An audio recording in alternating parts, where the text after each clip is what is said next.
Бүгін біз әлемдегі ең көрікті әрі ең бақуатты мемлекеттердің бірі Норвегияға саяхат жасаймыз. Иә, Норвегия десе бірден ойға осы бір алып жігіт еске түседі. Холландтың туған жері, біз саяхаттайтын Ставангер қаласы. Бұл ақпаратты маған ChatGPT берді. Ал Man City ресми сайтында басқа нәрсе айтылып тұр. Бірнеше сұраныстан кейін маған ChatGPT қате ақпарат айтқаны белгілі болды. Сол үшін достар, бұл жасанды интеллектке көп сене бермеуге шақырамын. Норвегия солтүстік Еуропада Скандинавия түбегінде орналасқан мемлекет. Норвегия өзінің қарлы тауларымен, мөлдір көлдерімен және таңғажайып табиғатымен бүкіл әлемге танымал. Елдің астанасы Осло қаласы.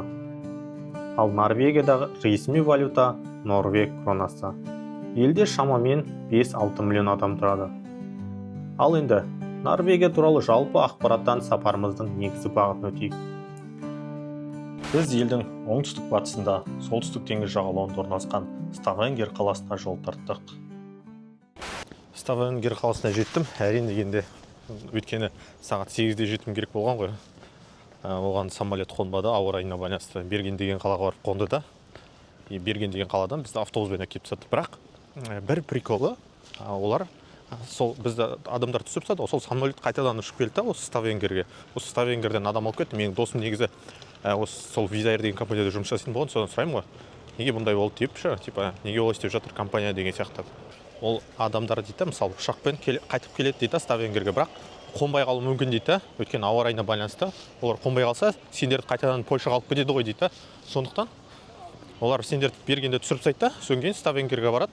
Егер ол жерде қона алмаса, сосын уже ұшақ ары қарай Польшаға кетіп қалады дейді. Ставангердің ең танымал аудандарының бірі ескі қала Геймл Ставангер. Бұл жерде 18-19 ғасырлардан сақталған ақ түсті ағаш үйлер мен тас төселген шағын көшелер сақталған. Мұндай көшелер қаланың өзіндік атмосферасын қалыптастырады. Тар көшелермен серуендегенде тарихтың тынысын сезінгенде әсер аласың. Бір жағында ғасырлар тарих сақталса, екінші жағында заманауи Норвегияның қарқынды дамуы көрінеді. Көшедегі ерекше ғимарат қарапайым өмірмен бірігіп кеткен. Көше ортасында келе жатып, біреудің үйіне байқаусыз кіріп кетуіңіз мүмкін. Мына жақ әдемі сияқты бір кіріп шығайық. Біреудің үйіне кіріп, айттарыңыз қабыл болсын деп қайтып кетпейін.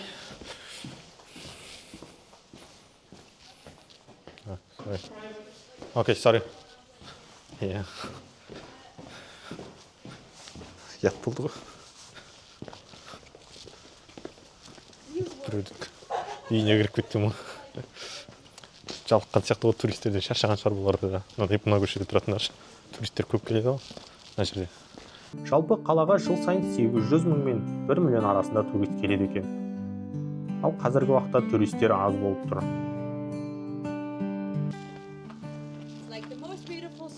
Thank you. Айтқан менде жартысын түсінемін. Бір сөзін түсінем әйтеуір. Әдемі көше деді ғой. Жалпы адамдар осындай екен. Көңілді, күліп жүреді әрқашан. Әрине енді жағдайың жақсы болса, күліп жүрмегеннен не істейсің, халық өте бай тұрады. Иә, қазір біз білетін Ставангер қаласы өте бай тұрады. Бірақ мұнай табылғанға дейін Ставангер балық аулау, кеме қатынасы және консерві өндірісімен танымал болды. Кейін солтүстік теңізде мұнай табылып, Ставангердің даму бағыты түбегейлі өзгерді. Қала халқы тіпті 1999 жылы мұнай саласына арналған Норвегия мұнай музейін ашты.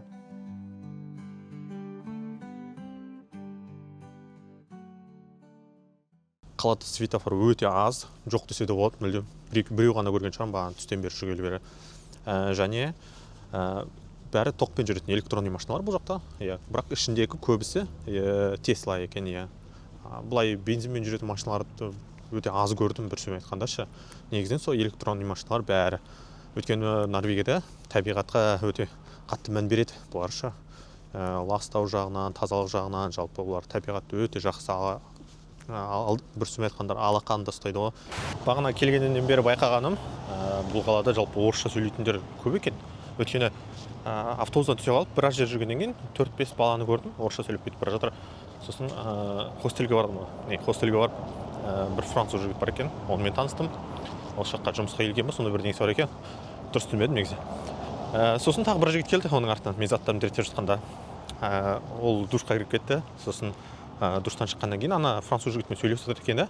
Француз жігіт одан сұрайды ғой, сен қай норвег тілін білесің ба дейді. Ол айтады, жоқ білмеймін, мен немісше білемін, ағылшынша білемін, и орысша білемін дейді ғой. Сосын мен тұрамын да, қайдан боласың деймін ғой, орысшашы. Сен неден екен, Ресейден Сібір жақтан ба, сондай, короче. Бірақ Қазақстанмен шекаралас аймағынан ша. Мен осы мүмкіндікті пайдаланып, орыс жігіті Сергейден ерекше интервью алып үлгердім. Оны менің екінші аккаунтынан көре аласыздар. Можно ли пенсия сейчас в Германии жить? Типа не работать и просто брать пенсию? Типа? На пенсию, просто на пенсию жить? Да. Простые люди не могут это делать. Они, я вот как бы многих вижу, да, до сих пор, вот бабушек, дедушек, в натуре, которые уже еле как передвигаются, ну, они все равно как бы газеты разносят, и так далее, чтобы подзаработать, чтобы... Ал енді, сіздерге Норвегиядағы техникалар мен азық-түліктің бағасын көрсетейік.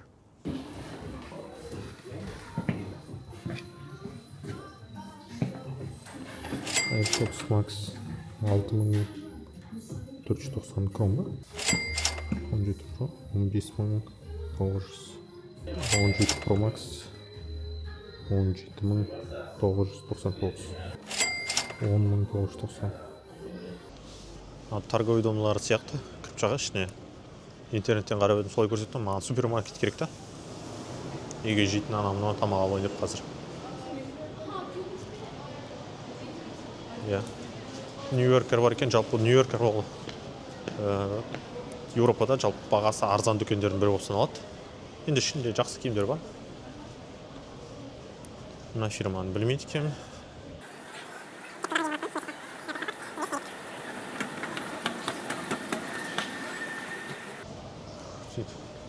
Тоже әйелдердің киімдері сататын сияқты. Бағаларын көріп шығасаңшы, бір түрлі өп тұрыз.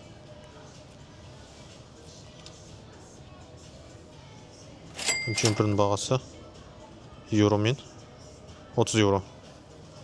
Болады деп ойлаймын. Жалпы Норвегия үшін қымбат емес қой бұл. Әйелдердің киімін көріп жүргенім қалай кетті. 30 еуро дейді. Жоқ, жаңағы ғой, сол ана жерде тұрған. 30 еуро.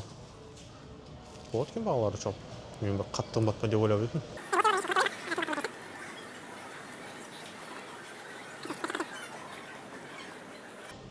Ұлдардың киімі. Бағасын көріп жүрейік. Қанша тұрды екен?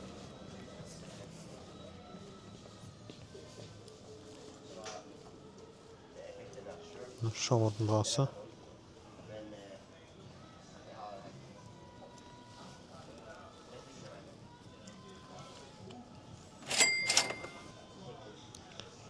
$1300 дейді.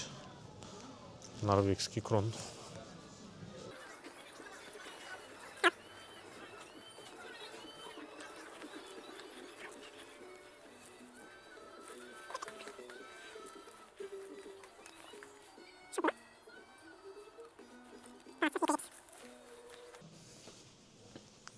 Аяқ киімдер. Бұлар New Balance кемес бе? Қателеспесем. New Balance аяқ киімдер. 1550 крон екен.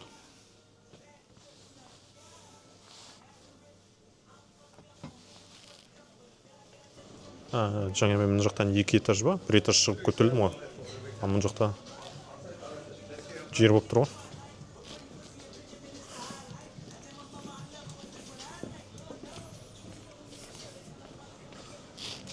Thank you. Сатушылар да жақсы екен, жалпы күліп қарап. Киім алғым келіп кетті ғой, ішінен. Ана сатушылар күліп қарап, қош болыңыз деп, күліп қош болыңыз дегеніне қарапшы. Ең соңғы этажына шықтым. Гүл сататын магазиндерді ең үстіне қойып қойды. Прикольно. Гүлдердің бағалары қанша? 149 крон. Амлар. Гүл салатындар екен. Гүлдердің бағалары 49 крон дейді. 249 дейді мына.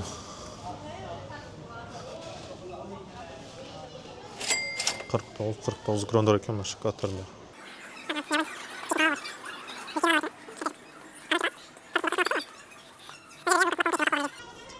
Сабындар 19 лот, 19 крон.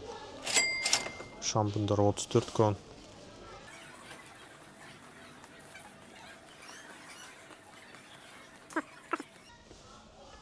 109 крон дейді. 109, бәрі 109 ба? Шетін 32 крон дейді, 32 крон, 30 крон, 30 крон. Су ма? Жоқ, соны ішкен майлар ғой. 30 крон, 45 крон. Шетін тәтті мәттілер 40 крон дейді. Әлемі көрінеді екен. Біреуін алам ба деймін. Шоколадын алсам болады екен. 40 крон. Мұн жақта жалпы саяқ солар тұрады екен. Жақта саяқтардың бағаларын көріп жүрейік. 19 крон дейді. Мынау 59 крон. 39 крон дейді. 99, 349 крон. 200 крон. 99, 99, 59, 39 крон тұрады екен. Кішкентай сумкалар бар екен. 59 крон тұрады екен. 99 тұрады екен олар. Чемодандардың бағалары қанша? 599 крон тұрады екен. 699 кішкене үлкенірек.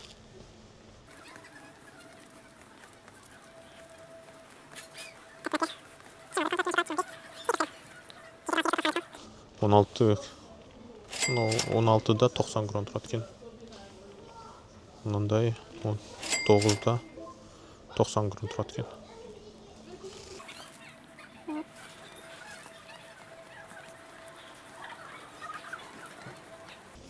Ол дәптер қарындаштар ма? 69 крон дейді, 54 крон. Ручка 44 крон, 44 крон дейді. Мұн жақта үлкенірек супермаркет бар екен.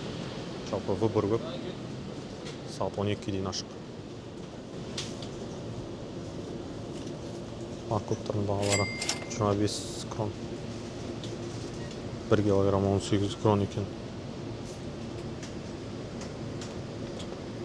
Вот, жоқ. Алманың бағасы 14-те 90 крон. 15 крон ғой.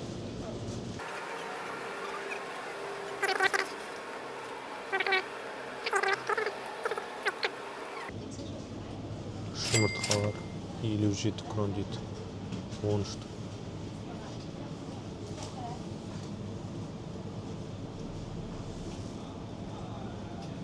Астындағылары 12 штуы 39 крон дейді. Мына жағында 78 крон.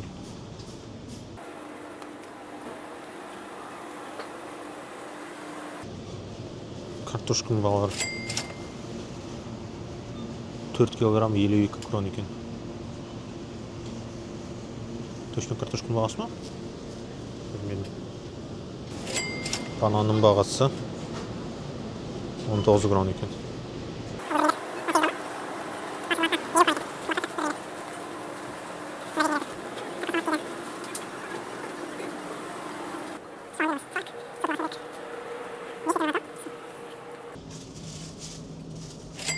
Бағасы 41 крон екен.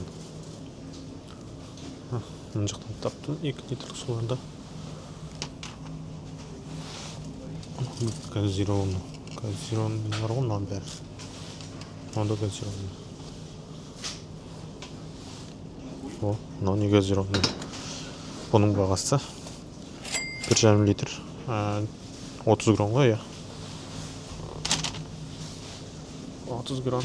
2 болсайын. Ертең ішім. Екіншісін.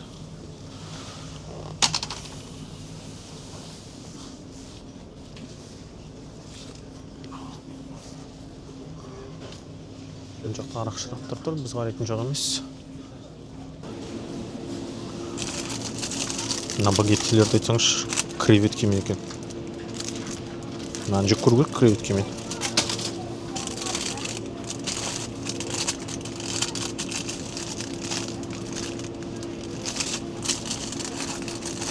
екеу алайын. Креветки ішінде и жұмыртқа.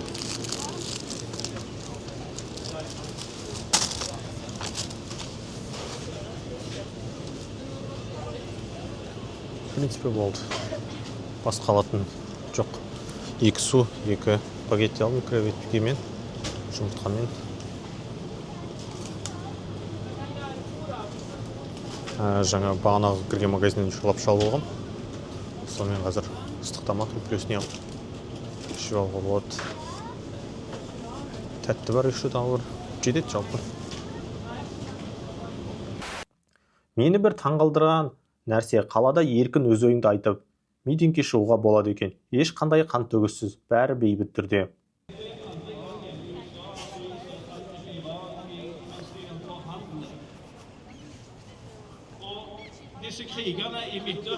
Что ты говорите, идем посмотрим там. Alle krigerne for Israel for å ta vekk såkalte fiender av Israel og det sionistiske regimet. Mens Vesten har blindt støttet USA i alle kriger mot terror og i pretext av å forsvare folkeretten og internasjonale lover og regler, har de samme landene sett gjennom fingrene til det sionistiske regimets folkemord i Palestina og den forbrytelser i Libanon og andre. Palestina туралы айтып жатыр. Соғыс De тоқтату керек siste 77 årene har Vesten og USA gitt full våpenstøtte til Israel og har behandlet dem med silkehansker. Полицейлер тұр жалпы. Ikke dette dobbeltmoralsk og dobbeltstandarder fra Vesten og verden? Көп адам жоқ екен. Iran har aldri gått i krig i sin moderne historie. Ана, пошли. Мен сіздерге өзім жатқан хостелді көрсетіп жіберейін. Жалпы Норвегияда жататын қонақ үйлер бәрі қымбатта. Хостелдің өзі маған бір күнге қонғанға теңгемен 20 мың теңге болды. Қазір мына үстіңгі жағынан кіретін жағы, қыздар кіретін жағы суретте белгілеп қойған. А ұлдар мұны есіктен кіреді, астынан бөлек та, қыздар үстінде ғана жатады и болды. Астында ұлдар ғана жатады. И мына 2 бөлме бар. Мына жерде қазір 4 жататын жер бар. Ар жағында тағы бір бөлме бар. Ол жақта тағы 4. Қазір ұйықтап жатқан болуы мүмкін. Бұл жақта жалпы ерте ұйықтайды ғой. Код ашайын.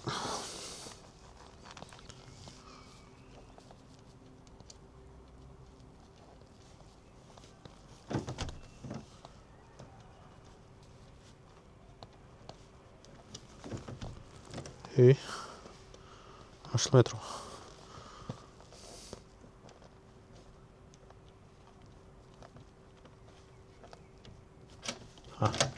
Ашылды.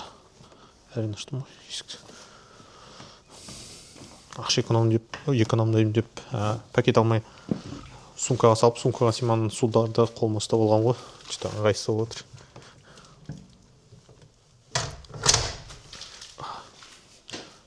Ана жақта тоже есік.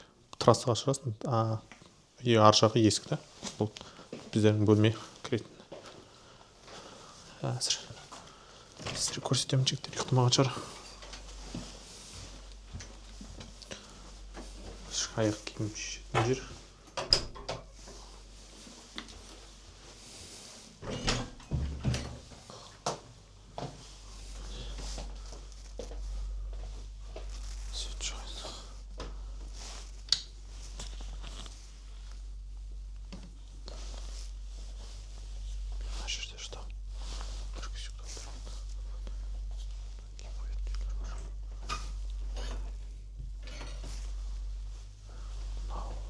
Душ.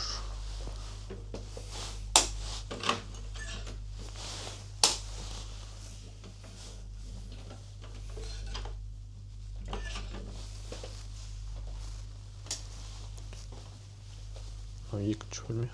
4 төсек бар. Кухня.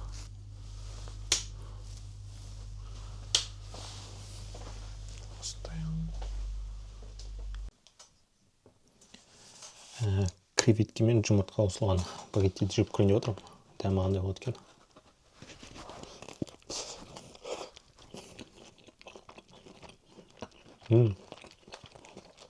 Дәмді екен. Бүгін түстен лосось пен жұмыртқа қосылған жеген болатын. Тоже күшті болды.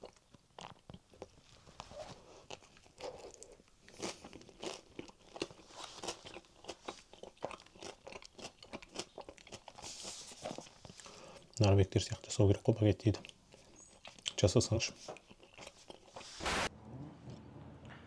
Сіздерге Ставангер қаласы ұнады ма? Норвегия саяхаттауларыңыз келе ме? Жалпы пікірлеріңізді комментарийға жазып кетсеңіздер болады, және тіркеліп, лайк басып мені қолдап кетіңіздер. Алдағы уақыттарда әдемі жақсы видеолар түсіретін боламын. Сіздер үшін қолымнан келген бәрін жасаймын. Сүйікті ұлдарыңыз Ақжол Нұрдыбек.